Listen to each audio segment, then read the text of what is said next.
उत्तर प्रदेश में सब कुछ ठीक नहीं चल रहा है।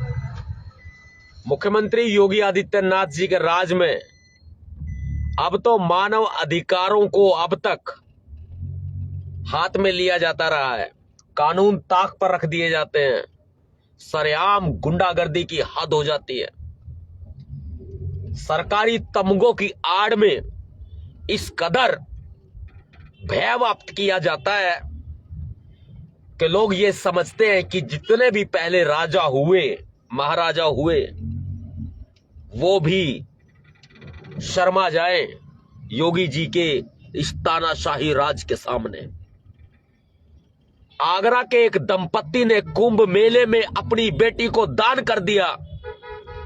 यह दान है या मानव तस्करी है? सरेआम एक नाबालिग 13 साल की बेटी की खरीद फरोख्त, नहीं तो ये क्या है?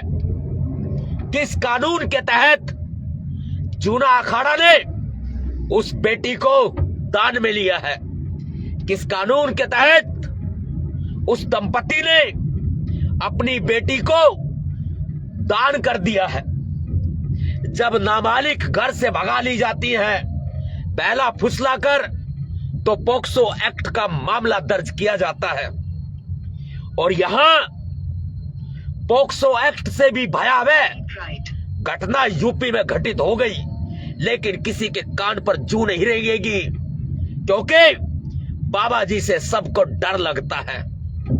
और जिनको डर लगता है, ठंड का टाइम है, रजाई ओढ़िए, कंबल ओढ़िए और अपने घर में बैठ जाइए, दुबक जाइए। आवाज उठा रहे हैं आपके भैया जी नवाब सतपाल तंवर, उसी पुराने रुआब में है, देख लीजिएगा और याद रखिएगा। हमें गिरफ्तारी चाहिए उन बाबाओं की जो भगवा चोला ओढ़कर संत के भेष में उस बच्ची को दान के नाम पर खरीद रहे हैं। सरेआम खेल चल रहा है मानव तस्करी का, और लोग बैठे तमाशा देख रहे हैं।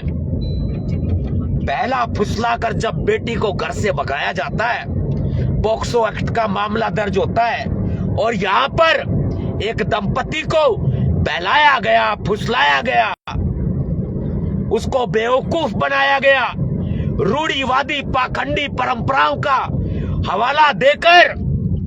क्या पैसों का लालच दिया गया है? क्या पैसे दिए गए हैं?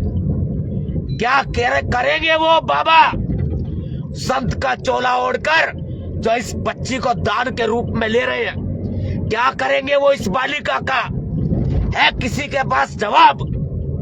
कहते हैं संत बाबाओं के पास महल या घर नहीं होते। जब उनके घर नहीं होते तो क्या वे उस बच्ची से घर का काम करवाएंगे? नहीं, इनके बाप दादाओं ने कभी पढ़ाई खुद तो की नहीं। ये क्या पढ़ाई करेंगे और क्या करवाएंगे? क्या उस बच्ची से पढ़ाई करवाएंगे? नहीं। अरे उस बच्ची को ये पाखंड अंधविश्वास की आग में धकेल देंगे और उनसे गलत काम करवाकर उनसे नोट कमाएंगे। यही हकीकत है। पोक्सो एक्ट के तहत मामला दर्ज हो उस बच्ची के मां बाप के ऊपर भी और उन बाबाओं के ऊपर भी। जूना अखाड़ा के नाम से जो ये खरीद फरोख्त का धंधा चला रखा है, इसको बंद किया जाना चाहिए। जांच होनी चाहिए पूरे मामले की। मैं तो ये कहता हूं कि नेशनल इन्वेस्टिगेशन एजेंसी एनआईए, जो अक्सर देश के ऊपर जो खतरा होता है उस पर मामलों की जांच करती है, और ये खतरा बेटियों पर है, आए इसमें सामने आए, जरूरी है। और जो मुख्यमंत्री हैं उनको भी जांच के दायरे में लिया जाना चाहिए। यह भीमसेना की पुरजोर मांग है। लोकतंत्र जिंदा रहे, यही हमारी